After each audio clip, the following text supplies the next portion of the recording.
Hey there, press the bell icon and never miss a video on cybersecurity and technology. दो चीजों का फर्क पड़ता है कि वहां पे राइट अप अवेलेबल थे, यहाँ पे नहीं है। ठीक है। और यहाँ पे एक प्रेशर है, करना ही करना है। वहां पे एक प्रेशर नहीं था। प्रूविंग ग्राउंड्स बिल्कुल उस सेम लेवल पे। ट्राई हैकमी का जरूरत नहीं है, करने को कर सकते हो, लेकिन कोई नीड नहीं है उसको करने की मेरे हिसाब से। मेरे को काम आती है प्रोग्रामिंग साइबर सिक्योरिटी में आज तक भी।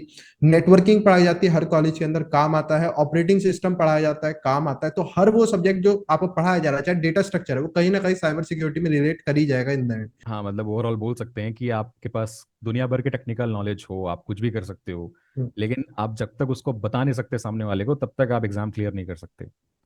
इंडिया का तो कम से कम सबसे टॉप का यूट्यूबर बनना है। सबसे ज्यादा सब्सक्राइबर साइबर सिक्योरिटी में, इस डोमेन में सबसे ज्यादा जाना है, बिटन टेक को टक्कर देनी है। नमस्कार दोस्तों, मैं हूं अंश और आप देख रहे हैं बिटेन टेक यूट्यूब चैनल।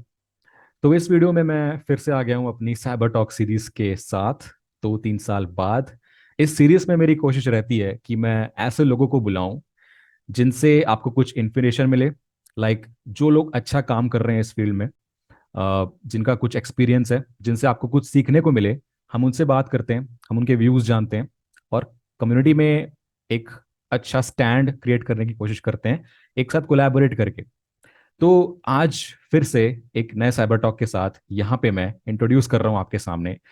इनको कॉमनली आप में से कई लोग जानते होंगे, कुछ लोग नहीं जानते होंगे, तो मैं बता दूं कि इनको पॉपुलरली जाना जाता है साइबर एक्सपर्ट के नाम से।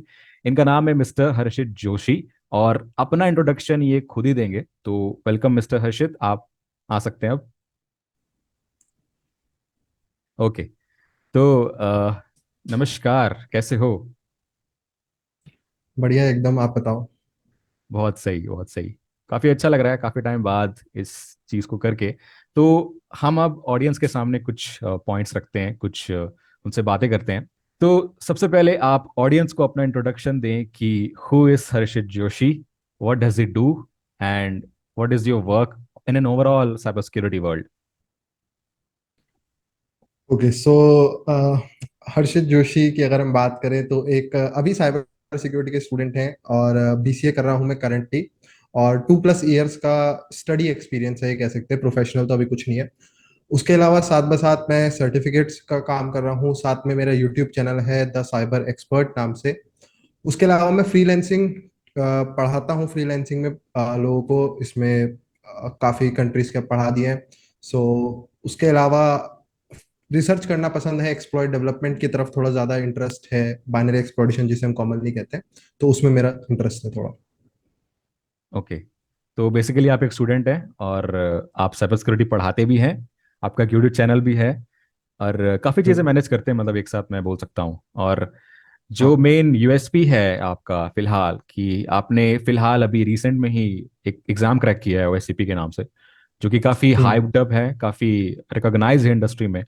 और इस एज में, लाइक एज ऑफ 19, उसको क्रैक करना काफ़ी बड़ी बात है। तो उस पे आएंगे हम धीरे धीरे करके।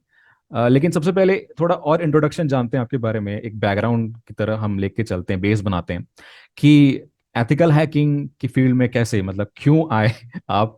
और ये फील्ड ऐसी है ना कि काफ़ी बूम पे है आजकल, लाइक काफ़ी लोग इसमें आ हम्म। रहे हैं और काफ़ी कंटेंट क्रिएटर्स और इन्फ्लुएंसर्स भी इसको काफ़ी प्रमोट कर रहे हैं, एथिकल हैकिंग। लाइक बहुत ज़्यादा स्कोप है इसका आगे चल के। तो एथिकल हैकिंग में क्यों आना हुआ, कौन इंस्पिरेशन था बेसिकली कि उसको देखा तो हाँ मुझे भी ये करना है, और मतलब ड्राइव कहाँ से आई है? ओके सो सबसे पहले तो मेरे को याद है, मैं मेरा प्रोग्रामिंग में पहले से था। मतलब 11th में ही प्रोग्रामिंग थी मेरे पास, तो प्रोग्रामिंग का इंट्रोडक्शन था, उससे हेल्प हुई मेरी। तो प्रोग्रामिंग से आते हैं, 12th के हाफ में आने के बाद मैं मालवेयर बनाने लगा। मतलब मेरे को पता चला कि पाइथन की पावर अच्छी है, आप सॉकेट प्रोग्रामिंग से दो कंप्यूटर को कनेक्ट कर सकते हो।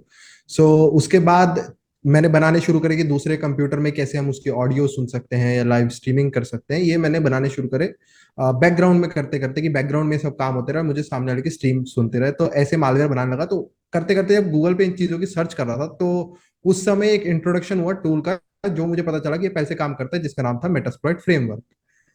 और वहां से फिर पता चला कि अब क्योंकि मैं वही सेम चीज बना रहा था, तो मुझे लगा एक बार देखें उसके फीचर अपने पाइथन टूल में भी इंप्लीमेंट कर सकते हैं। तो फिर मैं उसको, एक एप्लीकेशन होती थी एंड्रॉइड में उस समय, टर्मेक्स, तो उसको इंस्टॉल करके मैं उसमें रन करता हूँ मेटास्प्लॉइट को। और उस समय तो मुझे बहुत पसंद आता है टर्मेक्स। और फिर मैं उसके बारे में रिसर्च करना शुरू करता हूँ, तब मुझे पहली बार इंट्रोडक्शन मिलता है एथिकल हैकिंग टर्म का। अब वहां से, उस समय तो मेरे पे लैपटॉप नहीं था, तो मैं टर्मेक्स में काम करता रहा, लेकिन टर्मेक्स में एक फायदा रहा कि बेसिक लिनक्स के इंट्रोडक्शन मिल गया, क्योंकि वो लिनक्स पे काम करता था पूरा। और उसके अलावा जो टूल्स थे बेसिक बेसिक, जो हाइड्रा वगैरह जो हम कॉमनली यूज करते हैं, एनमैप, वो सब भी इंट्रोडक्शन मिल गया था। तो जब लैपटॉप आता है तो मेरा ध्यान उसी तरफ था। तो लैपटॉप आने के बाद मैं उस पर सबसे पहली चीज ही वर्चुअल बॉक्स और काले लिनक्स इंस्टॉल करता हूँ। वहां से जर्नी स्टार्ट होती है एथिकल हैकिंग की, उसके बाद पढ़ना स्टार्ट कर देते हैं वहां से। ओके। तो मतलब मेटास्प्लॉइट से सारी चीज़ें चालू हुई हैं, और लगभग मैंने भी काफ़ी लोगों से सुना है, काफ़ी सिमिलर स्टोरी है कि यार मेटास्प्लॉइट जब हम यूज़ करते थे पुराने ज़माने में, एंड्रॉयड में ऐप इंस्टॉल करके किसी का हम्म। फ़ोन हैक करना, वही आता था हमको मेटास्प्लॉइट से। और मतलब पर्सनली बात करूँ तो मैंने भी शुरू मेटास्प्लॉइट के आसपास से ही किया है, फिशिंग वगैरह, या उसके बाद मेटास्प्लॉइट हो गई चीज़ें। ठीक है, अब मेटास्प्लॉइट तो सब बच्चों वाली चीज़ है, हम आगे बढ़ के हम थोड़े मैच्योर हाँ। होते हैं और चीज़ें सीखते हैं। तो अब जो एथिकल, मतलब जो रियल एथिकल हैकिंग है, वो कहाँ हम्म। से स्टार्ट करी सीखना, मतलब कौन से प्लेटफॉर्म से? तो सबसे पहले मैंने, जब मतलब उसके बाद जब मेरा इंट्रोडक्शन हो गया, मैंने काले लिनक्स वगैरह डाली, वहां से मेरी जर्नी मेन स्टार्ट होती है, जो ओरिजिनल एथिकल हैकिंग आज के टाइम पे कहते हैं। तो उस समय यूट्यूब पे कंटेंट, आज के टाइम पे 20 के 19 के वाले मतलब जो यूट्यूबर्स आ गए हैं, उस समय एक सबसे बड़ा चैनल था बिटन टेक, जो हिंदी में था। तो उस समय, और इनकी प्रैक्टिकल वीडियो भी बहुत ज्यादा थी। अब तो यूट्यूब ने हटा दी, खैर, काफी एसक्यूएल इंजेक्शंस वगैरह की। तो उस समय वहां से सबसे पहले, क्योंकि और कोई था ही नहीं, मतलब कंपटीशन भी नहीं था, कि छोटे चैनल भी नहीं थे उस समय। जो थे वो इंग्लिश में थे या तो, और हिंदी में सिर्फ एक चैनल था बिटन टेक का। तो उसी से स्टार्ट करा सबसे पहले। इनकी एक वीडियो थी, ये किसी कोचिंग में शायद कुछ पढ़ा रहे थे उसमें, वहां पे इन्होंने एसक्यूएल इंजेक्शन का दिया था। तो मैंने वो वाली वीडियो देखी थी, तो उसमें इन्होंने समझाया नहीं एसक्यूएल इंजेक्शन कैसे करा, लेकिन बच्चों को करके दिखाया था। तो उस समय मेरे को ये लगा ये तो जादूगर इंसान है कोई, मतलब हैक कर देता है, पूरा डेटाबेस निकाल देता है। तो वहां से सबसे पहला मेरे को एसक्यूएल इंजेक्शन, जो आज के टाइम पे भी एक वनरेबिलिटी हम पढ़ते हैं, बहुत कॉमन वनरेबिलिटी है, तो वहां से स्टार्ट हुआ। उसके बाद कोर्सेज दिए गए, इनका कोर्स भी दिया सर का मैंने।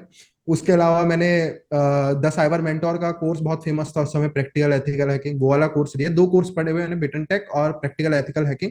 वहां से मेरे को इंट्रोडक्शन मिल गया था ट्राई हैक मी और हैक द बॉक्स का। वहां जर्नी स्टार्ट होती है। एक साल मैं बहुत मशीन्स करता हूँ, लगभग 100 150 मशीन्स में करता हूँ वन हब और ट्राई हैक मी पे।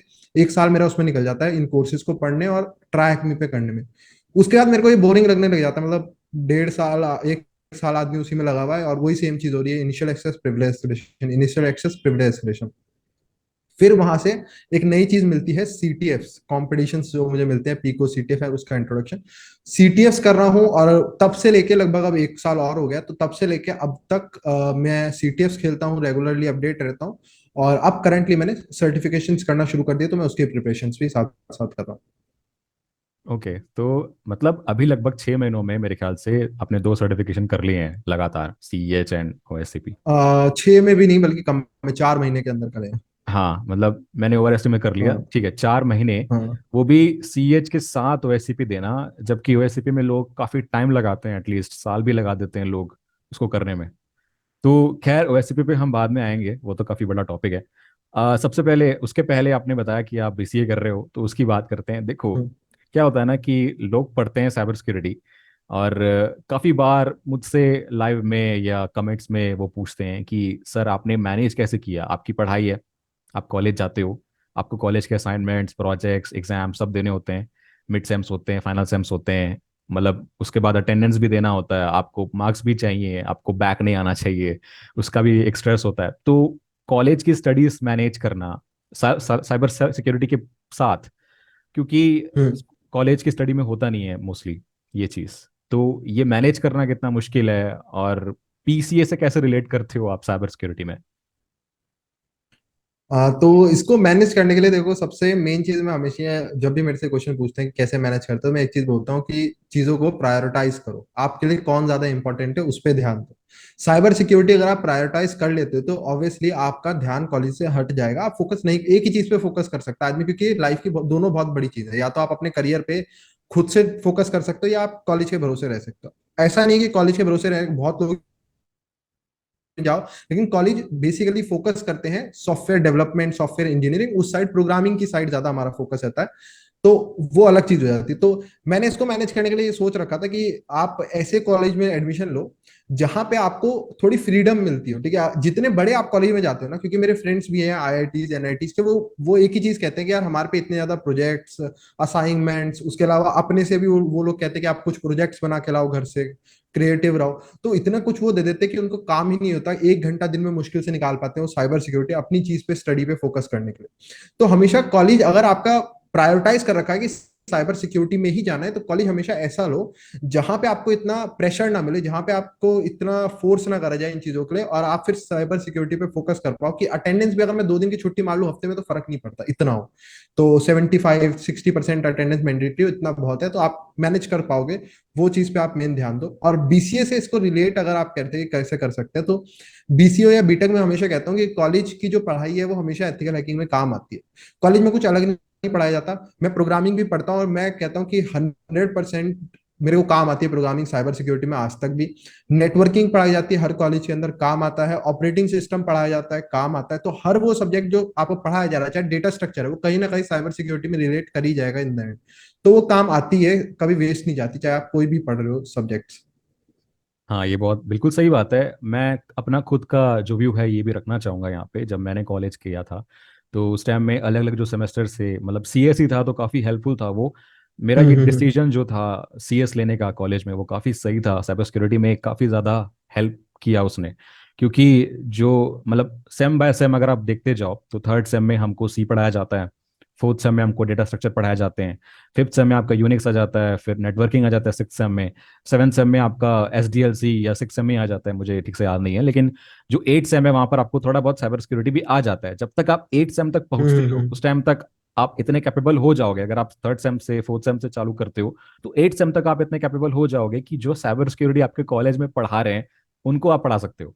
ये मतलब मेरे मेरे टाइम पे मैंने ये रियलाइज किया था। तो अब जो भी स्टडीज हैं, जो भी सब्जेक्ट्स हैं सारे सेमेस्टर्स में, वो हर सब्जेक्ट काम आया है मुझे। चाहे वो सी ले लो, चाहे जावा ले लो, चाहे यूनिक्स है, जो भी है। मतलब कुछ सब्जेक्ट्स ऐसे होते हैं hmm. Like big data, theoretical compiler design, TOC, इन सब में हमको डायरेक्टली कुछ चीज़ काम नहीं आती है, लेकिन जो लॉजिक समझने की चीज़ है, जो थ्योरी समझने की चीज़ है ओवरऑल कंप्यूटर साइंस में, वो सारा आपका बेस बनाते हैं। तो जो भी बेस बनता है ओवरऑल आपका, जो स्टडी आप करते हो कॉलेज में यूनिवर्सिटी में, वो उससे बन जाता है। बाकी आप आगे चल के कितना भी करो वो तो आपके ऊपर है, सेल्फ स्टडी उस पर ही मेनली फोकस है।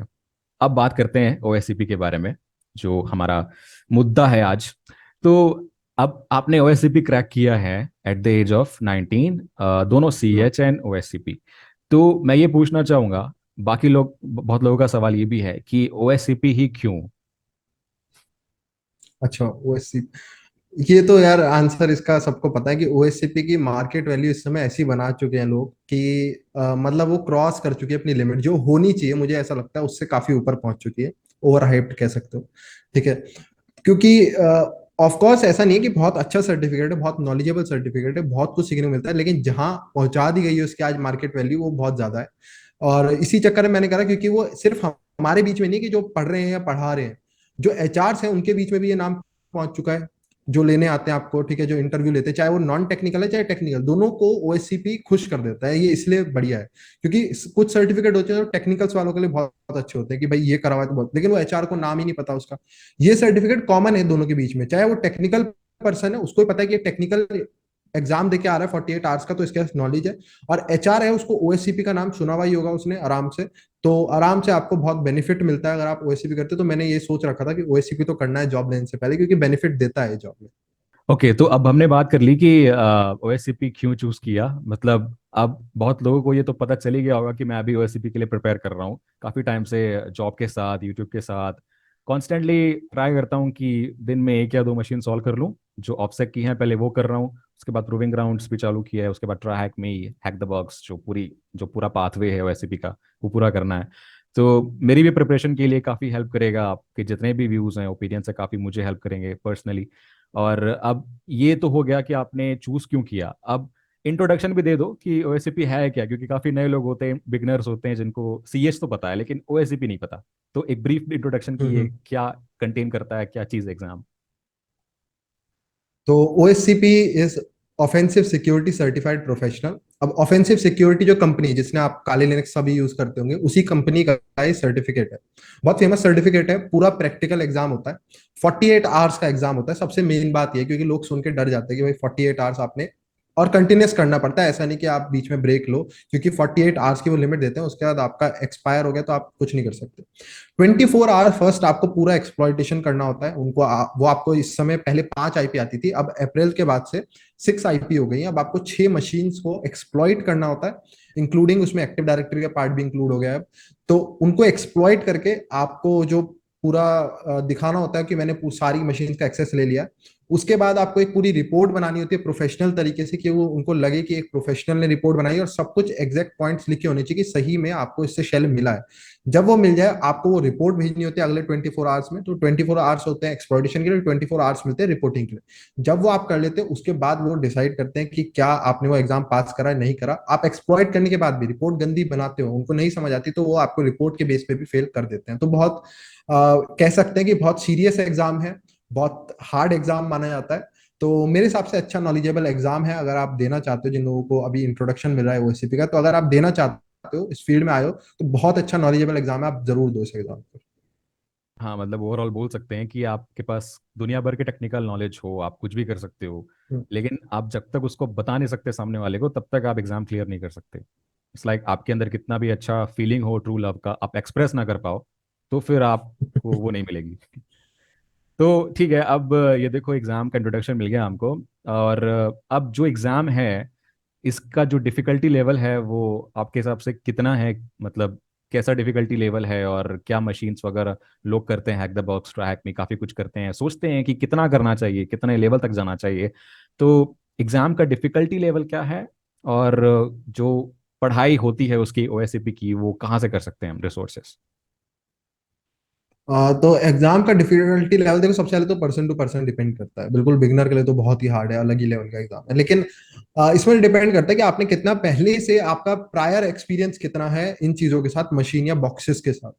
मेन डिपेंड वहीं पे करता है सारा। देखो अब जैसे मेरा था, तो मेरे लिए 1 साल का पहले एक्सपीरियंस था, उसके बाद मैं 1 साल का पॉज दे चुका था, मैंने कोई बॉक्स सॉल्व नहीं करा था 1 साल से।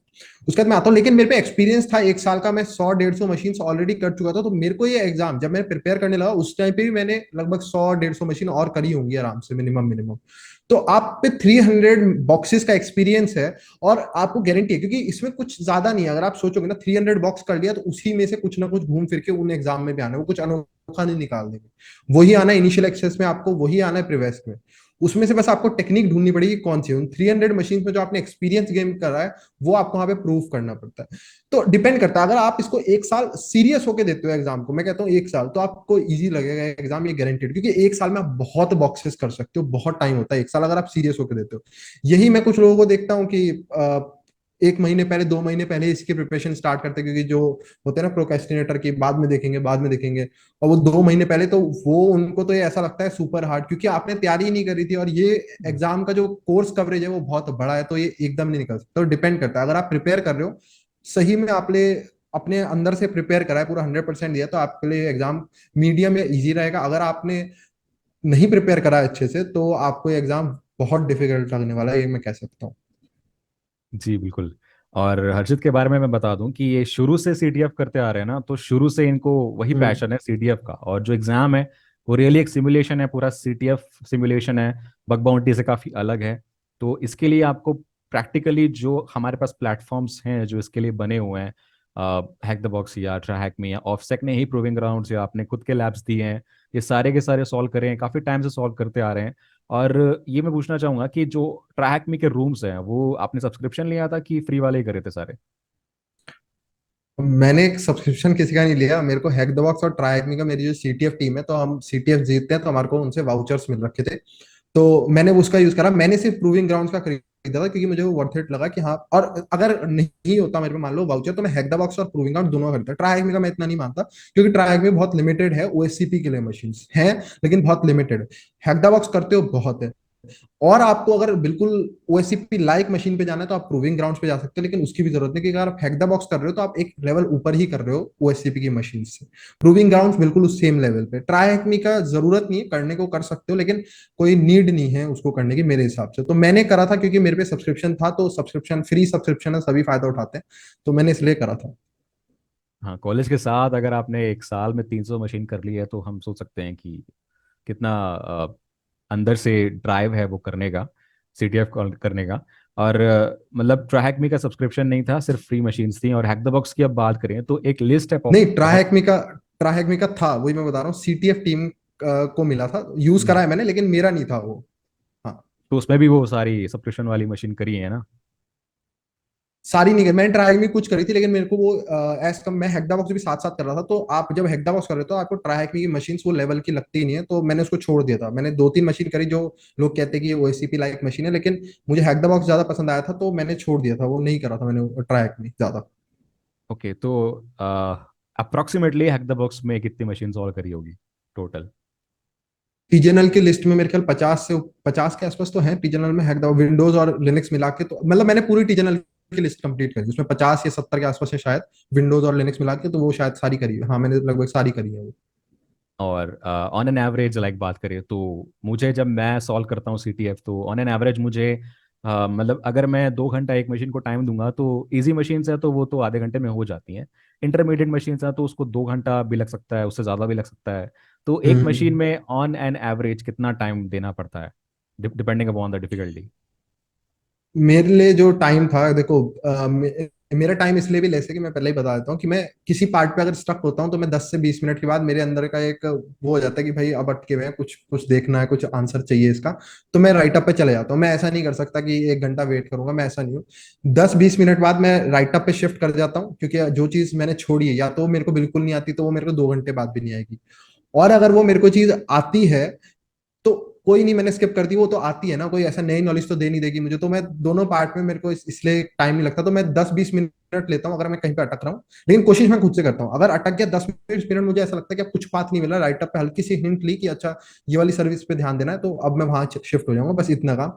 तो मेरे को मैक्स टू मैक्स अगर मेरे को हार्ड मशीन पे भी लगा है तो 3 to 4 आवर्स मैक्सिमम लगा होगा किसी मशीन पे। वरना 1 to 2 आवर्स का मेरा टाइम होता था कि मैं एक मशीन को इसके अंदर अंदर आराम से सॉल्व कर देता था। इजी मशीन्स को हाफ आवर्स के आसपास हो जाती थी मेरी। ओके। हाँ, चलो, ये मशीन सॉल्व करने के लिए तो आपके पास दिमाग तो होना ही चाहिए सबसे पहली बात। लेकिन उसके बाद हाँ। दिमाग के साथ आपके पास रिसोर्सेज होने चाहिए ना, कि आप मशीन जहाँ सॉल्व कर रहे हो, आपके पास एक सिस्टम होना चाहिए, आपके पास एक अच्छा लैपटॉप होना चाहिए, या एक सिस्टम बना लो, आप असेंबल करवा लो। तो हम्म। अब जब मैं सिस्टम की बात करता हूँ तो लैब सॉल्व करने के लिए आपके पास वीएम में आप इंस्टॉल कर सकते हो, आपके जो भी काली है या यूबंटू है जो भी है। लेकिन मिनिमम रिक्वायरमेंट्स लाइक कि एक 4 GB रैम या i3 प्रोसेसर में मैं चलाऊंगा तो मुझे एक एक घंटे में सॉल्व होने वाला सीटीएफ 5 घंटा लगेगा मुझे। तो हम्म। आपका क्या सिस्टम स्पेसिफिकेशन है, ये आप बताओ। मेरा कुछ अजीब सा है, देखो मेरा क्या है कि मेरा एक नॉर्मल लेनोवो का आइडिया पैड है 8 GB के साथ जो आता है। ठीक है, इसमें 256 SSD है, i5 है, और शायद 8th Gen है, और उसके अलावा 8 GB रैम है। तो मैंने इसको एक्सटेंड कराया था। मैंने एक्सटेंड करा के इसमें और कितनी हुई, 20 GB कराई। तो कितनी एक्सटेंड कराई मैंने, 12 GB और एक्सटेंड करा दी इसमें। तो लेकिन जो आइडिया पैड वाले कहते हैं वो ये कहते हैं कि ये सिर्फ 12 GB ही मैक्सिमम सपोर्ट कर सकता है। मैंने 20 GB करा दी है इसकी रैम। तो अब ऑफिशियली? इसके साथ इश्यूज ये होते हैं हाँ, ऑफिशियली सिर्फ 12 GB बोलते हैं, लेकिन मैंने इसमें जबरदस्ती डाली है, तो उसका ऑफ कोर्स नुकसान होता है। मेरा लैपटॉप बहुत ज्यादा हीट अप हो जाता है अगर कहीं पे ऐसी सिचुएशन आती है, जब मैं पार करने लगता हूँ रैम को, अब 12 GB के बाद या इतनी यूज करने लगता तो हीट अप होने लग जाता है। लेकिन मेरा काम हो जाता है, जैसे बहुत जगह पे यूज पड़ता है। आप रिकॉर्डिंग करते हो तो उस समय कितनी सारी चीजें होती है, कई बार वीएम 2 VM चलाने पड़ते हैं रिकॉर्डिंग के टाइम पे, तो उस समय जरूरत पड़ती थी रैम की, इस चक्कर में मेरे को ये करना पड़ा। तो उस समय ये होता है हीटअप हो जाता है, लेकिन वो हीटअप ये होता है 1 घंटे 2 घंटे तक झेल लेता है मेरा लैपटॉप, तो उतने में मेरी रिकॉर्डिंग हो जाती है। तो इसलिए मैंने करा था। लेकिन 12 GB का अगर मैं वैसे बोलूँ तो 8 GB या 12 GB का लैपटॉप सफिशियंट है, अगर आप कोई भी कुछ भी करना चाहते हो आपके लिए सफिशियंट है। एक्टिव डायरेक्टरी का लैब सेटअप करना चाहते हो तो 12 GB या 8 GB में भी हो जाएगा, लेकिन बिल्कुल मिनिमम होगा। आप चाहो, अगर जनरल चाहो तो 16 GB मिनिमम आपको चाहिए अच्छा खासा, अगर आप करना चाहते हो। वरना 8 में मैनेज करना पड़ेगा बहुत मुश्किल से, अगर आप उस साइड पे जाना चाहते हो। वरना मेरा जो है वो थोड़ा सा गलत है, मैं रिकमेंड नहीं करता, क्योंकि मेरे को डर लगता है कई बार इतना गर्म हो जाता है कि आग ना लग जाए इसमें। तो ऐसे हरकतें नहीं करनी है। हम्म। मैंने भी सिस्टम ये सोच के बनाया था कि आगे चल के मैं कभी ओएससीपी करूंगा या आगे चल के मैं कभी साइबर टॉक हम्म। करूंगा अर्शित के साथ, तो मुझे स्मूथ सिस्टम चाहिए उसके लिए। और मेरे पास भी एक्चुअली में 16 GB रैम है सिस्टम में, और राइजन हम्म। 5 है, तो एक्चुअली उसमें कुछ दिक्कत नहीं आती है, वो काम हो जाता है। हम्म। मैंने ग्राफिक कार्ड लगवाया था गेमिंग के लिए, लेकिन उसकी कोई रिक्वायरमेंट नहीं है, आप उसके बिना भी काम चला सकते हो। और ठीक है। ओएससीपी की एक बात बताऊं, अगर मैं ओएससीपी में क्या था कि ओएससीपी में रिक्वायरमेंट बहुत ज्यादा होती है। जब आपका पर्टिकुलर पेपर चल रहा होता है ना उस टाइम पे, तो आप सोचो 24 आवर्स आपकी स्क्रीन रिकॉर्ड हो रही है, आपके वेबकैम रिकॉर्ड हो रहा है, स्ट्रीम हो रहा है बल्कि पूरा। उसमें बहुत प्रोसेसिंग पावर लगती है, आपके वीएम्स रन हो रहे होते हैं, ब्राउजर के इतने सारे टैब्स खुले होते हैं कि खुद सोचो आप ओएससीपी में बैठो कितना आप सर्च कर रहे होते हो, गूगल कितने एक्सप्लॉइट्स ढूंढ रहे होते हो। उस समय इतनी हो रही थी कि मेरे को याद है अभी रात के 1 बज रहा था, और मतलब पूरे दिन से सुबह 8 बजे पेपर स्टार्ट हुआ था, रात के 1 बजते बजते मेरा लैपटॉप बंद हो जाता है बिल्कुल। और मुझे समझ नहीं आता एकदम से क्या हुआ, क्योंकि वीपीएन डिस्कनेक्ट सब बंद। मैं हाथ लगता हूँ, लैपटॉप इतना ज्यादा गर्म हो रहा होता है कि वो एक टेम्परेचर लिमिट सेट करके रखता है हमारा सीपीयू की, इससे ऊपर जाता है तो उनमें आजकल नए फीचर आ गए हैं कि वो ऑटोमेटिकली बंद हो जाता है हमारा, इससे हाई टेम्परेचर नहीं लेता वो। तो मेरा बंद हो गया, और उसके बाद वो 1 घंटे बाद ही खुला। आप बटन दबाते रहो वो खुले या नहीं, क्योंकि जब तक वो अपने पर्टिकुलर टेम्परेचर पे कूल डाउन होकर नहीं आता सीपीयू ऑन नहीं होता वापस। तो ये बहुत दिक्कत है। अगर आप ओएससीपी देने जा रहे हो तो इन चीजों का याद रखना कि एयर कंडीशनिंग बहुत अच्छी होनी चाहिए रूम के अंदर। अगर आप फैंस वाला बेस आता है, उसे मैं भूल गया क्या कहते हैं यार, कूलिंग लैपटॉप के नीचे पैड। लगा देते हैं ना, कूलिंग पैड, वो लेना है वो ले सकते हो। वो आप पे डिपेंड करता है, लेकिन उस समय बहुत रिक्वायरमेंट पड़ती है। अगर आप ओएससीपी के लिए जा रहे हो तो कोशिश करना कि एक अच्छे लैपटॉप को लेके जाओ, क्योंकि वहां बहुत जरूरत पड़ने वाली है। या फिर अपना बेस ओएस लिनक्स रखना, उसका फायदा है। क्योंकि मेरा बेस ओएस विंडोज था, लेकिन मेरे को लिनक्स का जरूरत था, तो मैंने लिनक्स में ही 12 GB रैम दे रखी थी पेपर के टाइम पे। 12 GB उसमें मेरा बेस ओएस ले रहा है, मेरा ब्राउजर इतने सारे रन कर रहे हैं, इस चक्कर में मेरा हीटअप हो गया था। तो उसका ध्यान रखना कि कैसे मैनेज करोगे। अच्छा, आपने लिनक्स की बात करी तो लिनक्स की बात कर लेते हैं। लाइक लिनक्स की हम्म। जो कोर्स है हमारा, वो बोलता है हम्म। पेनिट्रेशन टेस्टिंग विथ काली। तो काली ही यूज हम्म। करना है जो हमारा ट्रेनिंग है या लैब्स है उसके लिए, कि कोई भी लिनक्स यूज कर सकते हैं? मैं हमेशा से काली का जो हूँ एक दुश्मन सा रहा हूँ। मैं पसंद नहीं करता काली लिनक्स को, लेकिन मैं उबंटू को फेवर करता हूँ। मैं हमेशा कहता हूँ उबंटू यूज करो, क्योंकि उबंटू स्टेबल है, कम्युनिटी बहुत ज्यादा बड़ी है। काली लिनक्स उतना स्टेबल नहीं है। लेकिन पेपर से 15 दिन पहले मेरा जो मेन उबंटू था वो क्रैश कर जाता है। वर्चुअल बॉक्स यूज करता था, पूरा वर्चुअल बॉक्स क्रैश कर जाता है। उसके अंदर मेरे 5-6 वीएम थे और सारे उड़ जाते हैं, सारे करप्ट हो जाते हैं। पेपर तो मेरे नोट्स वगैरह भी थे उसमें, रिसोर्सेज जितनी डाउनलोड कर रखी थी आज तक सब उड़ जाती है। उस समय मेरे को ये होशियारी लगी कि अगर अब मैं सेटअप करता एक पूरा उबंटू, उसमें सारे टूल्स ढूंढ ढूंढ के डालता, सारी जो रिसोर्सेज मैंने इकट्ठी करके रखी थी, नोट्स अगर लिखने लगता तो बहुत टाइम लग जाता। तो मैंने उस समय इसलिए काली को इंस्टॉल करा। लेकिन अब मेरा व्यू बदल है, क्योंकि मैं 2 साल से काली को यूज नहीं कर रहा था, मतलब शुरुआत से 1 साल से, बल्कि 1 साल से मैं काली को यूज नहीं कर रहा था। अब मैंने जब काली इंस्टॉल करा तो अब मुझे काफी स्टेबल लगता है। उन्होंने काफी चेंजेस करे। पहले बहुत दिक्कत होती थी, वाईफाई कभी भी उड़ जाता था, ब्लूटूथ नहीं आता था, ड्राइवर का मिसिंग आता था, वो दिक्कत थी। अब काफी स्टेबल है। तो अब मैं काली को ही यूज कर रहा हूँ। जब से मैंने ओएससी पे एग्जाम दिया, एक महीना हो गया, 1-1.5 महीना, कोई दिक्कत नहीं आई। काली भी स्टेबल है काफी अब। ओके, हम यूज तो कर सकते हैं काली को, लाइक लैब्स में या हम्म। ट्रेनिंग में प्रैक्टिस करने हम्म। के लिए। जो एग्जाम है उसमें हमको काली ही यूज करना है, या कोई भी लिंक्स यूज कर सकते हैं? कोई भी कर सकते हो, कोई फर्क नहीं पड़ता। आप विंडोज भी यूज करो, वो मैक यूज करो, कोई फर्क नहीं होता। बस उनके नेटवर्क से कनेक्ट होना है और वेबकैम और वॉइस चालू हाँ। होना चाहिए, दैट्स इट। वॉइस नहीं चाहिए, वॉइस नहीं चाहिए पेपर में। ओके, या वॉइस का थोड़ा और ज़्यादा हम्म। प्राइवेसी कंसर्न हो जाएगा ना, तो अब तक तो हमको पता चल गया है कि काफ़ी प्रेस्टिजियस एग्ज़ाम है। और अब अगर किसी को देना है, काफ़ी ज़्यादा लोग एक्साइटेड भी होंगे इसको देने के लिए, काफ़ी स्किलफुल है, काफ़ी एक्साइटिंग है। तो आप ये बता दीजिए कि एग्ज़ाम का प्राइस क्या है, आपको कितना देना पड़ा, लाइक क्या कॉस्ट है इसको देने के लिए? इसकी कॉस्ट के चक्कर में ही मेरे को एग्जाम लेना पड़ा, क्योंकि मुझे ये न्यूज मिलती है ट्विटर पे कि ये बंद कर रहे हैं अपनी। पहले 30 डेज और 60 डेज की लैब मिलती थी ओएससीपी में, अब सिर्फ 90 डेज कर दिया। तो मुझे जब न्यूज मिलती है ये 21 मार्च को मिलती है कि ओएससीपी बंद कर रहा है और सिर्फ 90 डेज की लैब रह जाएंगी, और 31 मार्च को कर रहा था, तो मतलब मेरे पे 10 दिन थे। तो 24 को मैं आके ये, मतलब मैं 3 दिन डिसीजन लेता हूँ कि भाई ले लूँ ना लूँ, और 24 को जाके मैं पैसे पे कर देता हूँ इसके, कि मैं ले लेता हूँ 60 डेज की लैब, क्योंकि फिर और महंगा हो जाएगा। 90 डेज की मेरे को कभी लेनी नहीं थी। ठीक है। मैं वैसे 30 डेज की लेने वाला था, लेकिन आपके सजेशन पे, क्योंकि मेरे को याद है आपसे बात हुई थी, तो आपने बोला था 60 डेज की लो, अगर ले ही रहे हो पैसे लगा रहे हो तो बढ़ा के लो। तो मैंने फिर उस समय 60 डेज की लैब परचेज कर ली थी। और उसके बाद से अब महंगा हो गया। तो मैंने उस समय जो पे करे थे वो थे लगभग टैक्स वगैरह इंक्लूड करके 1,02,000। और इस समय जो करंट वैल्यू हो गई है मेरे ख्याल 1,25,000 के आसपास है, विथ टैक्स के आसपास। ओके, तो काफ़ी मतलब इतना इजी नहीं है एग्जाम देना। काफी आपका जो स्किल लेवल है काफी इंप्रूव होता है, आपको जॉब मिल सकती है, आप काफी हाई लेवल पे जाते हो, आपकी वैल्यू बढ़ जाती है, वर्थ बढ़ हम्म जाती है। लेकिन बस वही है, कॉस्ट है आपका, मतलब कुछ भी पाने के लिए कुछ खोना तो पड़ेगा ही। और हम्म रिसोर्सेज जो मिलते हैं आपको, जो ट्रेनिंग्स मिलती है, जो लैब्स मिलता है, जो सपोर्ट मिलता है, वो काफ़ी अच्छा ऑफसेट की तरफ से काफ़ी इंप्रूव किया है उन्होंने। और अब 90 डेज लैब जो है, अब 90 डेज के लिए ही रह गया है लैब एक्सेस। आप 60 डेज 30 डेज हम्म नहीं ले सकते हो। तो रिसोर्सेज तो आपको एग्जाम दिन, मतलब जो आप परचेज करोगे वाउचर, वो आप लेने के बाद आपको रिसोर्सेज मिल जाएंगे ऑफसेट की तरफ से। लेकिन कुछ ऐसे रिसोर्सेज ऑफसेट के अलावा, क्योंकि हमको पता है कि सिर्फ ऑफसेट सब कुछ प्रोवाइड नहीं करता, सब कुछ आपको जो भी हम्म एग्जाम में चाहिए लैब सॉल्व करने के लिए, आपको वो सब कुछ नहीं देता। तो और कहाँ कहाँ से क्या पढ़ना चाहिए, advices? Hack the box very very very important, proving grounds very important. उसके अलावा इनमें दिक्कत ये है कि एक्टिव डायरेक्टरी आप फंसते हो कि एक्टिव डायरेक्टरी कहाँ से प्रैक्टिस करें। मेन पार्ट है, क्योंकि प्रिविलेज एस्केलेशन इनिशियल एक्सेस आप ये दो कर लोगे, प्रूविंग ग्राउंड्स और हैक द बॉक्स कंप्लीट हो जाएगा लगभग। अब बचता है यहाँ पे ट्राई हैक में, जिसपे अच्छा प्लेटफॉर्म है एक्टिव डायरेक्टरी के लिए, लेकिन दिक्कत है उसकी कॉस्ट हाई है, क्योंकि मेरे ख्याल उसका एक ब्रेथ नेटवर्क है जिसमें वो एक्टिव डायरेक्टरी अच्छा देता है, शायद नाम यही है। याद नहीं है मुझे। तो हाँ, तो उसमें क्या है कि आप सब्सक्रिप्शन के बाद भी आपको एक्स्ट्रा पैसे पे करने पड़ते हैं। आप सब्सक्रिप्शन ले रखा ट्राइगन का, उसके बाद भी ऊपर कॉस्ट देनी पड़ती है अगर आपको ट्राइगन का वो लेना, और वो बहुत बड़ा है, उसमें बहुत सारे अटैक्स हैं, जबकि ओएससीपी बहुत ज्यादा लिमिटेड है। तो ओएससीपी की प्रैक्टिस करने के लिए इसके लिए तो मेरे ख्याल उनका सिलेबस फ्री में अवेलेबल है या एक्टिव डायरेक्टरी का, या नहीं पता है? नहीं, फ्री आई में डोंट। अवेलेबल नहीं है?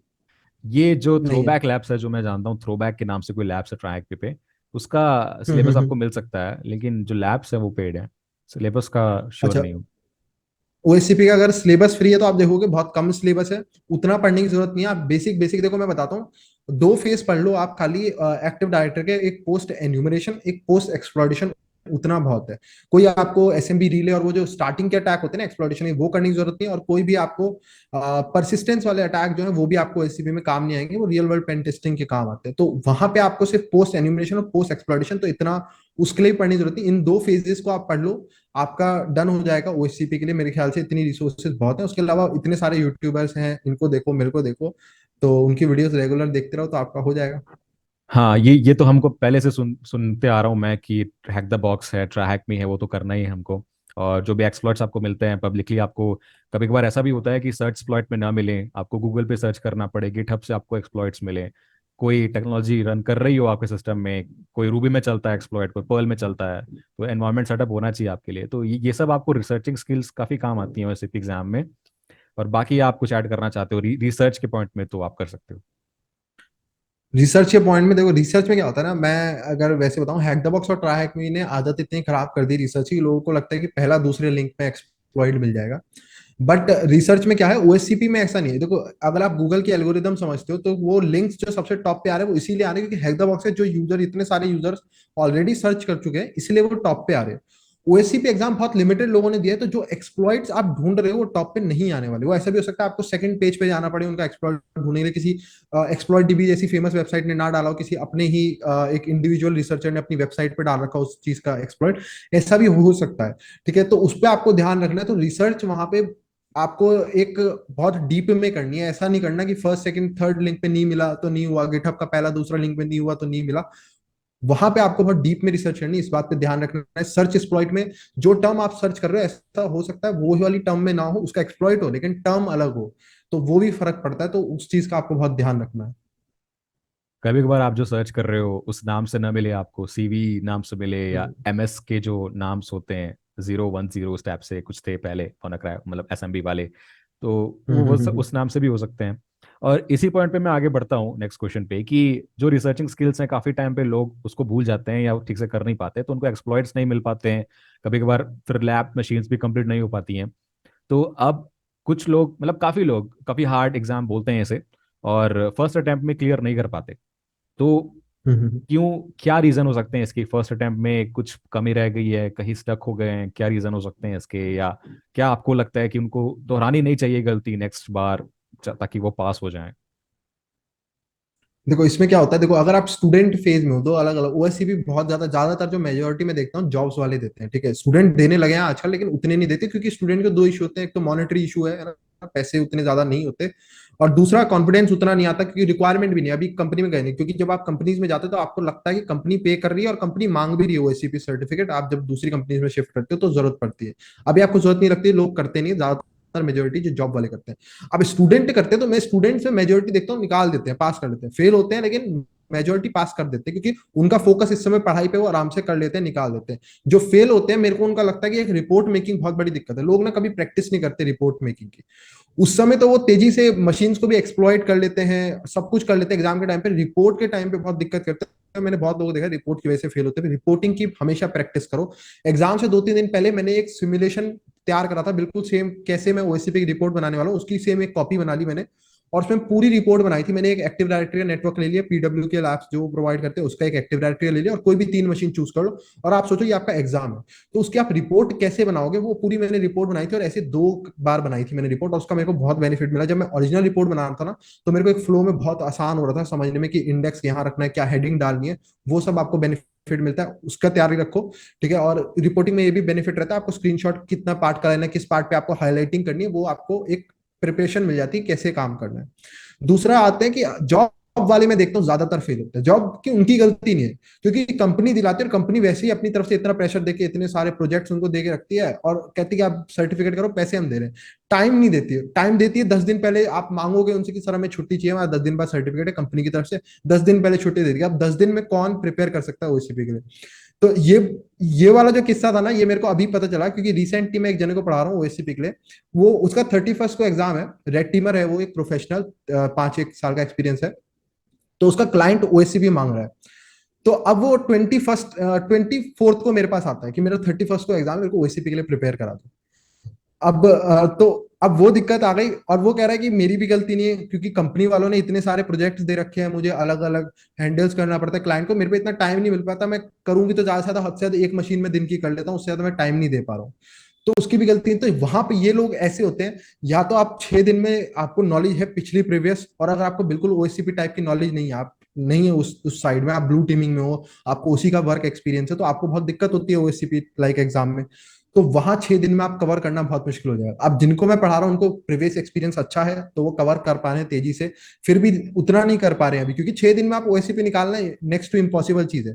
आपको प्रीवियस एक्सपीरियंस अच्छा है, तो वो फर्क पड़ता है कि अगर जॉब वालों को मैं देखता हूँ ज्यादातर वो फेल होते हैं क्योंकि उनको टाइम नहीं मिलता। तो टाइम एलोकेट करना, प्रायोरिटाइज करो थिंग्स को, वहीं पे घूम फिर के सारी बात आ जाती है। तो अगर आप स्टूडेंट हो तो स्टूडेंट को निकाल सकता है, स्टूडेंट में मैं कहता हूँ कि आप अगर आप नहीं निकाल पा रहे हो तो 95% वो गलती आपकी होगी। एक 5% सिचुएशंस कई बार ऐसी बन जाती है कि आप नहीं दे पाते टाइम, कुछ हो जाता है, गेस्ट आ जाते हैं कभी बहुत इंपॉर्टेंट, या कोई भी चीज हो जाती है सर्कमस्टांस आसपास, लेकिन 95% आपकी प्रिपरेशन में गलती है। तो उसको दूसरों पे डालने से बढ़िया है कि खुद समझो कि आपने कहीं पे मिस्टेक करी है, उससे नेक्स्ट टाइम देके क्लियर करें। ये जॉब वाली बात तो मुझे सीधा दिल पे लगी है। ये मैं समझ सकता हूँ कि जॉब वाली जो प्रोजेक्ट्स होते हैं या उनके जो वर्क ऑर्डर्स हम्म। होते हैं उनके साथ में अगर आप प्रिपेयर कर रहे हो, उसमें भी जब आपको 100-200 मशीन्स करनी है एटलीस्ट प्रैक्टिस करने के लिए, और प्रोजेक्ट्स के साथ मैनेजर भी आपके सर के ऊपर रहेगा कि ये काम करना है वो करना है, लर्निंग तो है ही लेकिन करना ही तो है, आपको सब काम करने हैं स्टूडेंट्स के लिए। आप कॉलेज देखो, आप उसको थोड़ा साइड रख सकते हो, आप एग्जाम के 2 दिन पहले पढ़ाई कर सकते हो, बाकी आपका पूरा टाइम आपके घर पे है, सेल्फ स्टडी पे है, आप वो कर सकते हो। लेकिन जब जिम्मेदारी आती है, रिस्पॉन्सिबिलिटी आती है कि आपको डिलीवर करना है, तो उस रिस्पॉन्सिबिलिटी के साथ अगर आप फ्रीलांस में स्टडी करना चाहते हो तो वो डिफिकल्ट हो जाता है। तो उस टाइम पे आपको प्रॉब्लम आ सकती है, तो उसके लिए टाइम देना पड़ेगा।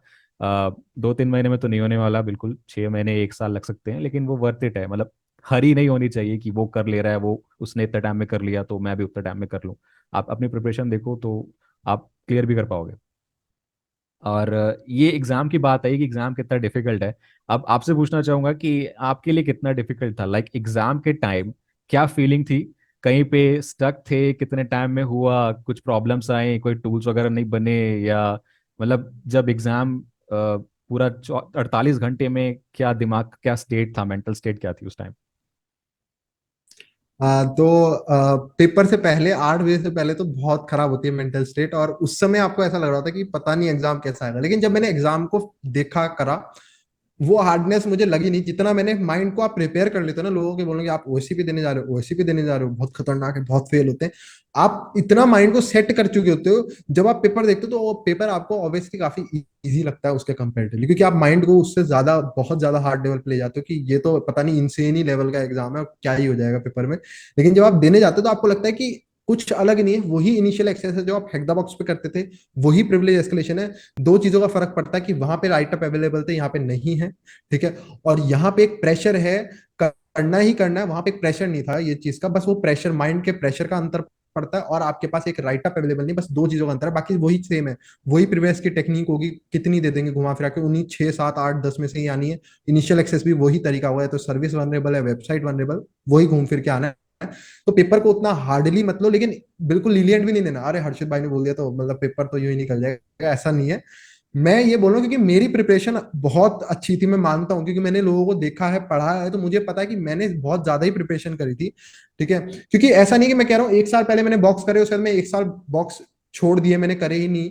उस टाइम पे मैं सीटीएफ खेल रहा था, तो सीटीएफ कंपटीशन बहुत हार्ड लेवल थी इससे जो मैं करता हूँ, ये जो हेक्साबॉक्स की मशीन है उनसे काफी एडवांस स्टफ था, तो मेरे को इसके लिए माइंड आसान लग रही थी ये चीजें करना, एसक्यूएल इंजेक्शंस वगैरह पढ़ना, या ये प्रिवेस्ट वगैरह करना, इनिशियल एक्सेस देना, ये बहुत आसान लग रहा था। तो इसीलिए मैं मशीन्स को भी जल्दी कर पा रहा था, क्योंकि मेरे लिए काफी ईजी लग रहा था, तो इसीलिए मेरे को ईजी लगता है कि मेरा एक्सपीरियंस अच्छा था, मैंने बहुत टाइम दिया इन चीजों को, इसलिए मेरे को था। बाकी वो आप पे डिपेंड करता है कि आपका एक्सपीरियंस कैसा है, उस हिसाब से आपको लगेगा वो एग्जाम कैसा है।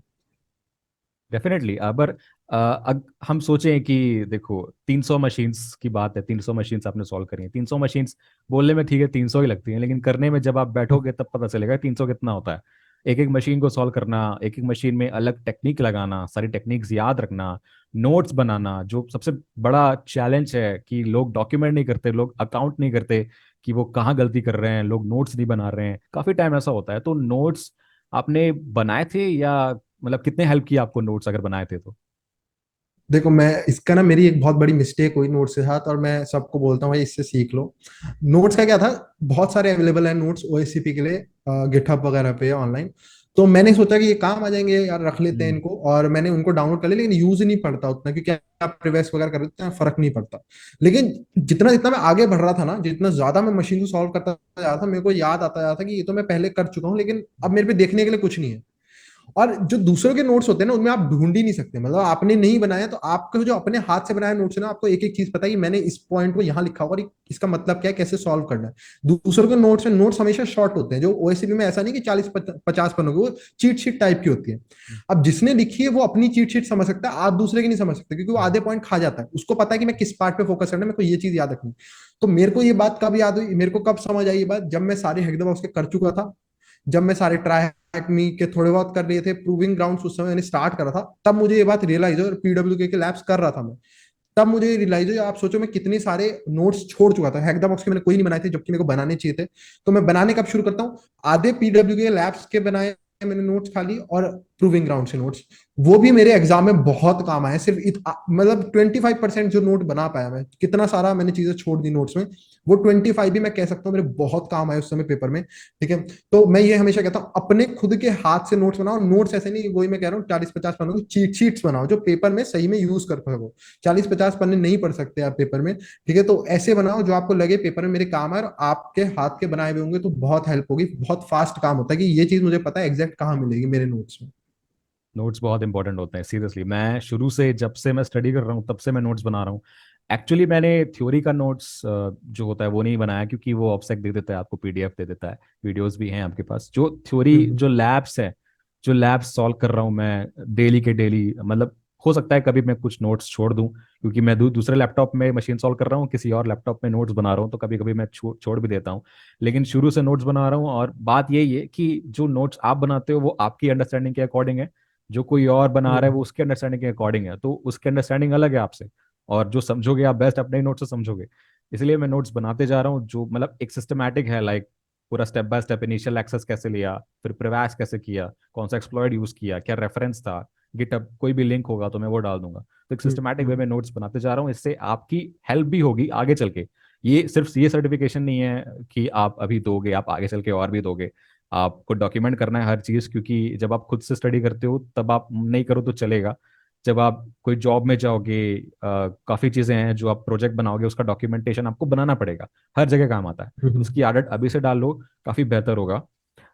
और ये एग्ज़ाम की बात चली रही है, तो एग्ज़ाम आपका कैसे भी हो जाए, कोई भी फीलिंग थी आपकी, कोई भी मेंटल स्टेट था, आपका क्लियर हो गया at the end of the day. तो क्लियरिंग जब आपका मेल आया ऑफसेक की तरफ से कुछ टाइम बाद, आपने रिपोर्ट सबमिट करी, अपलोड करी, उसके बाद ऑफसेक से मेल आया आपको, तब फीलिंग क्या थी मेल पढ़ के, जो पढ़ा कि you have clear this exam, क्या फीलिंग थी उस टाइम? तो इसमें क्या था, देखो मेरे को जहां तक मैंने पढ़ा था ना, क्योंकि आप जब ओएससीपी देने जाते हो बहुत सारे लोगों के एक्सपीरियंस पढ़ते हो, जर्नीज जो लोगों ने ब्लॉग्स वीडियोस में डाली होती है, तो मुझे ये पता चला था कि अब उन्होंने फास्ट कर दिया, आपके 24 आवर्स के अंदर आ जाती है आपकी मेल, मैंने ये सुना था। तो मैंने भरोसा कर रखा था इस बात पे। तो मैं जब अपनी रिपोर्ट देता हूँ, तो रिपोर्ट देने के बाद मैं सो जाता हूँ, और मैं रिपोर्ट मेरे ख्याल रात में ही सबमिट कर देता हूँ मैं। तो आराम से मैं अपनी नींद पूरी करता हूँ, सुबह उठता हूँ। और मेरा क्या स्केड्यूल होता है कि मैं सुबह सोता हूँ, मतलब मैं सुबह, मेरा जो नॉर्मल डे का स्केड्यूल होता है कि मैं सुबह सोता हूँ और मैं फिर दिन तक सोता हूँ, दिन या शाम तक 5-6 बजे तक सो गया अपना। और फिर मैं पूरी रात जाग के फिर सुबह सोता हूँ, मतलब मेरी जो रात है वो आप लोगों का दिन है, ऐसे कह सकते हो। यूएस के तो टाइम में रहता है मेरे को बंदा इंडिया में। तो मेरे को यूएस जाना है ना, तो मेरे को इसलिए मन है मेरा यूएस की कंपनी में काम करने का, इसलिए आदत डाल रहा हूँ। तो मेरे को इस चक्कर में को आदत थी रात को जागने की, तो मैंने ये सोच रखा था कि जब तक मेरे को मेल नहीं आ जाएगी मैं सोऊंगा नहीं।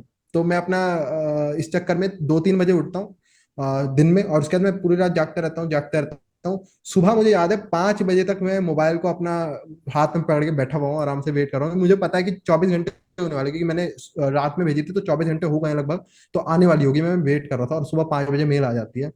और 5 बजे जैसी मेल आती है, मैंने बहुत ये मन कर रखा था कि मस्त एप्लीकेशन जाए देखूंगा फेल हुआ क्या हुआ। लेकिन वो प्रीव्यू दिख जाता है आपको मोबाइल नोटिफिकेशन में, पास हो गए। तो उसको पढ़ के मैं खुश हो गया था, मैंने मेल खोल के भी नहीं देखी, फिर वो लिखा आ गया कि you have pass the exam, preview में दिख गया। सबसे पहला था, मम्मी यहाँ पर सो रहे थे तो उनको जाके उठाया मैंने चिल्ला के, मैंने कहा पास हो गए। अब उसके बाद तो मतलब इतनी खुशी थी कि मेरे को ये भी नहीं पता मेरे को नींद कब आई। मैं मस्त आराम से लेटे हुए सपने देख रहा हूँ कि भाई ओएससी पे अब क्लियर कर लिया, अब डालूंगा इसकी वीडियो मस्त। और फिर मैं नींद आ गई, उसके बाद तो मैं सो गया, मुझे बढ़िया खुशी थी उसके बाद तो। हम भी काफ़ी वेट कर रहे थे, मुझे पता था एग्ज़ाम की डेट क्या है, उसके बाद 2 दिन लगेंगे, उसके बाद मैं भी वेट ही कर रहा था कब वीडियो आ जाए, कब वॉक थ्रू आएगा। थोड़ा सा 1-2 दिन टाइम लग गया, लेकिन वही है कि आप मेल, आपको जब आता है तो आप मेल का हेडिंग, बस आपके लिए वही मैटर करता है, और कुछ मैटर करने की ज़रूरत नहीं है। आप बस वो देख लो, दुनिया को बताओ आपका स्किल, आपके पास एक प्रमाण आ गया, आपके पास सर्टिफिकेट आ गया है कि आपको ये पता है, पहले से था आपको पता। लेकिन बस वो एक वो है, मतलब एक स्टैंप है कि ऑफिशियली आपको रिकॉग्नाइज हाँ किया गया है कि आप जानते हो। तो आपको जॉब वाले भी देखेंगे, एचआर देखेंगे, आप एक नेक्स्ट लेवल पे पहुंच चुके हो। सीएच के बाद, सीएच अगर लेवल 10 पे है तो एसीपी लेवल 50 पे है, वो काफ़ी ज़्यादा डिफरेंस हो जाता है लोगों में। तो ये काफ़ी बड़ी चीज़ है। अ, ये हमको हो गया, आज एग्ज़ाम हो गया, स्टडीज़ हो गई, इंट्रोडक्शन हो गया, रिसोर्सेज हो गए, काफ़ी चीज़ें हो चुकी हैं।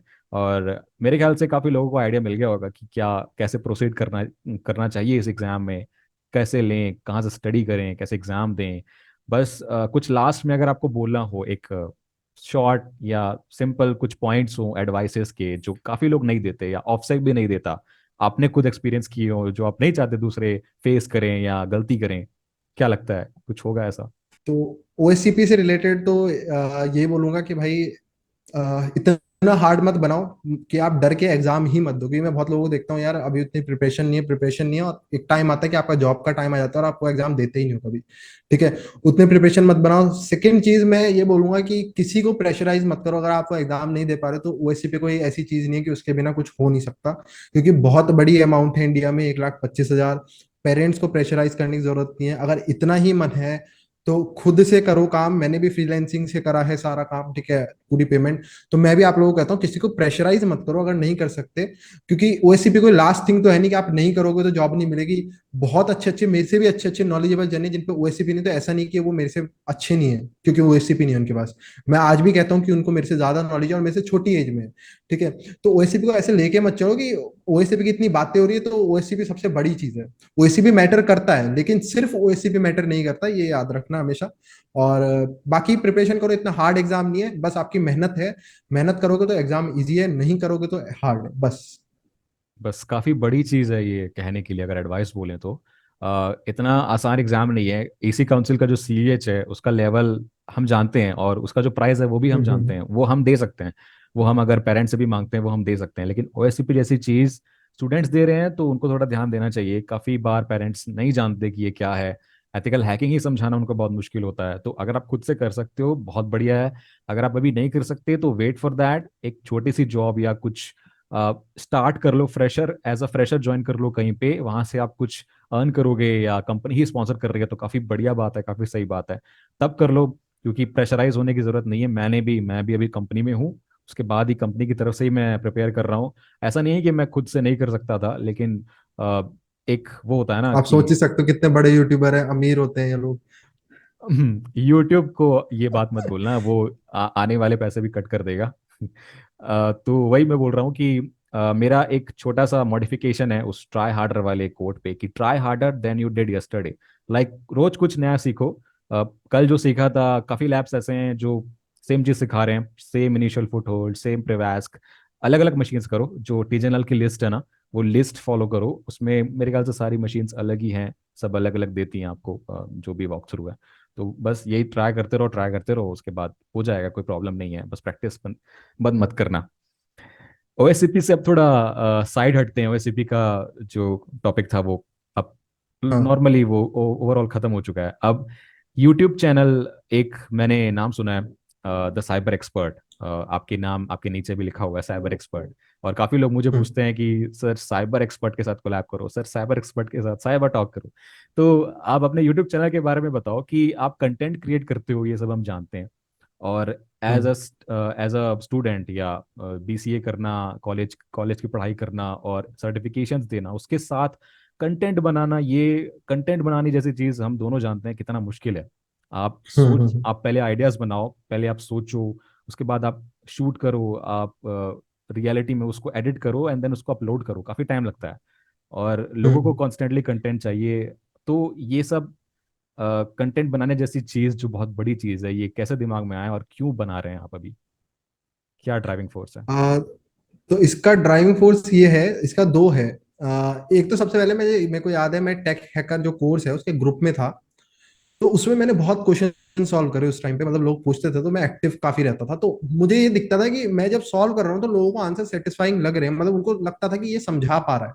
तो उसका मेरे को बहुत वो लगा था कि मेरे को एक ये पता चला था अपनी एबिलिटी कि मैं लोगों को सेटिस्फाई कर सकता हूँ, समझा सकता हूँ कि एक टीचिंग स्किल जिसे हम कहते हैं वो है मेरे पास।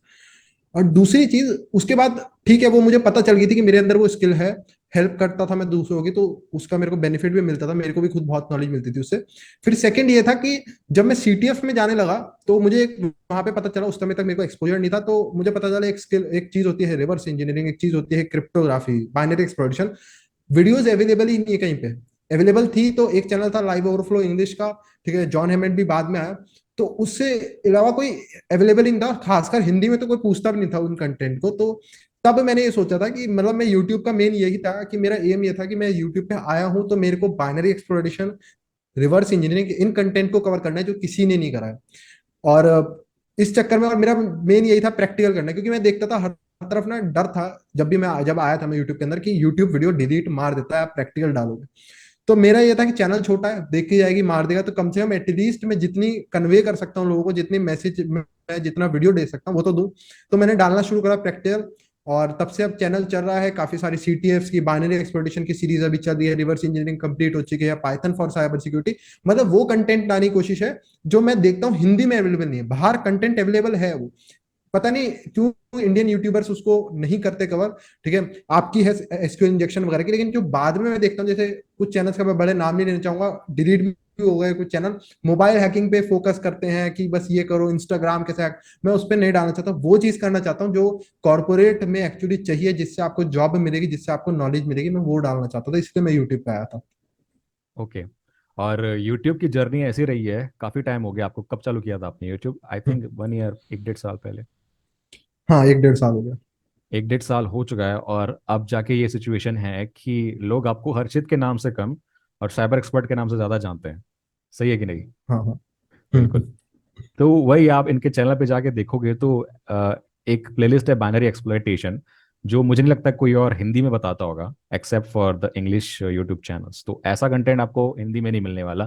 तो बस यही है। और जाके देखो चैनल पे काफ़ी सारी प्लेलिस्ट है मेरे ख्याल से, नेटवर्किंग है, वेबसाइट है, और कॉन्स्टेंटली कंटेंट आ ही रहा है। हर हफ्ते ओएससीपी के टाइम भी आ रहा था, तो वो तो चालू रहेगा, चलते रहेगा। और जितने भी कंटेंट क्रिएटर्स हैं, चाहे मैं हूँ चाहे कोई और है, कोई भी कर रहा है हिंदी में, बहुत ज़्यादा मेहनत लगती है एथिकल हैकिंग में कंटेंट बनाना। तो हर कोई अगर सपोर्ट करेगा, हर कोई अगर एक अच्छी कम्युनिटी में रहेगा जो कि वैल्यूएबल कंटेंट दे रहे हैं आपको प्रोफेशनली, जो आपको जॉब भी दे सकें, वो काफ़ी बड़ी बात है। तो हम सब यही कोशिश करते हैं कि साथ रहें और सब एक दूसरे की हेल्प करते रहें और एक साथ ग्रो होते रहें। तो आखिरी में मैं आपसे बस यही पूछना चाहूँगा, बस काफ़ी बढ़िया साइबर टॉक हुआ था ये।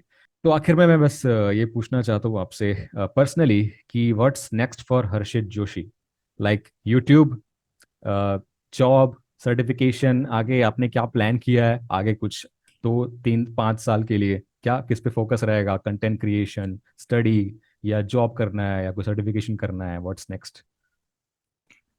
यूट्यूब की अगर बात करें तो यूट्यूब में तो इंडिया का तो कम से कम सबसे टॉप का यूट्यूबर बनना है। सबसे ज्यादा सब्सक्राइबर साइबर सिक्योरिटी में, इस डोमेन में सबसे ज्यादा जाना है, बिटन टेक को टक्कर देनी है। और उसके अलावा अगर सर्ट्स की बात करें तो क्लाउड के सोचा है कि मैं 1 साल है अभी क्योंकि स्टडी का, क्लाउड का वही सर्ट कर लूँ। AWS से रिलेटेड ज़्यादा अच्छा रहेगा मेरे हिसाब से, अजूरे से ज़्यादा डिमांड है क्लाउड की, इसकी AWS की। AWS की ज्यादा डिमांड है अजूरे से, तो मैं सोच रहा हूँ AWS का कोई सर्च कर लूँ। और जॉब और बात करूँ पढ़ाई की, स्टडी है जॉब की, तो उसमें मैं अभी भी बहुत फंसा हुआ हूँ, क्योंकि माइंड का एक पार्ट कह रहा है कि मास्टर्स करनी चाहिए, वो थोड़ा कम पार्ट है। और पेरेंट्स भी कह रहे हैं 100% कि भाई मास्टर्स करो ही करो। माइंड का एक 50% से ज्यादा पार्ट ये कह रहा है कि आप पे इतनी सफिशिएंट नॉलेज है कि आपको एक अच्छी साइबर सिक्योरिटी जॉब मिल सकती है। मतलब मुझे खुद से ऐसा लगता है कि क्योंकि सर्टिफिकेशन भी ले रही, नॉलेज भी ले रही, मुझे ऐसा लगता है कि BC के बाद मिल सकती है जॉब। लेकिन वही है कि अभी फंसा हुआ हूँ कि मास्टर्स करनी चाहिए नहीं, क्योंकि पढ़ाई एक बार कर लो तो ज्यादा अच्छा रहता है। तो इस पार्ट में मैं थोड़ा सा फंसा हुआ हूँ। बाकी यही है, अब देखते हैं कि पढ़ाई करते हैं या जॉब करते हैं, और यूट्यूब में नंबर 1 बनना है और सर्टिफिकेट में क्लाउड जाना है। यहाँ मैं अपना ही कॉम्पिटिटर क्रिएट कर रहा हूँ आई थिंक। तो मैं यही बोलूँगा कि यार जॉब और मास्टर्स में कोई ज़्यादा मेरे ख्याल से डिफरेंशिएशन नहीं होना चाहिए आपके डिसीजन में, क्योंकि मेरे ख्याल से बहुत ज़्यादा काफ़ी अच्छे लेवल पे आपकी स्किल पहुंच चुकी है अभी, तो आपको जॉब मिल सकती है। लाइक सर्टिफिकेशंस भी हो चुके हैं। BCA हम्म। डिग्री मोस्टली मैटर करती है, डिग्री, क्योंकि BCA है एटलीस्ट एक डिग्री है, तो जॉब में ज़्यादा प्रॉब्लम नहीं आएगी। किसी को डिग्री नहीं होती है तब प्रॉब्लम आती है। लेकिन अगर आपका मन है तो इट्स वेल एंड गुड, कोई प्रॉब्लम नहीं है उसमें। 2 साल अगर आप दे रहे हो उसमें, 2 साल के साथ साथ कुछ और चीज़ें साथ में कर रहे हो, लाइक कंटेंट क्रिएशन और सर्टिफिकेशन अगर आप एक आध कर लेते हो, तो वो वेल एंड गुड है। सिर्फ मास्टर्स में आई थिंक थोड़ा लेसर टाइम होगा आपके पास, काफ़ी चीज़ें और कर सकते हो आप। तो सिर्फ वो मत करना। अगर आप जॉब करने चाहते हो तो वेल एंड गुड, आपको मिल सकती है। मैं खुद बोल रहा हूँ क्योंकि I know the industry trend. मैं खुद इंटरव्यूज लेता हूँ, मैं खुद लोगों को हायर करने में हेल्प करता हूँ, मैनेजर्स को। तो स्किल्स क्या रिक्वायरमेंट है इंडस्ट्री में, तो उसके लिए आप काफ़ी फिट हैं अभी।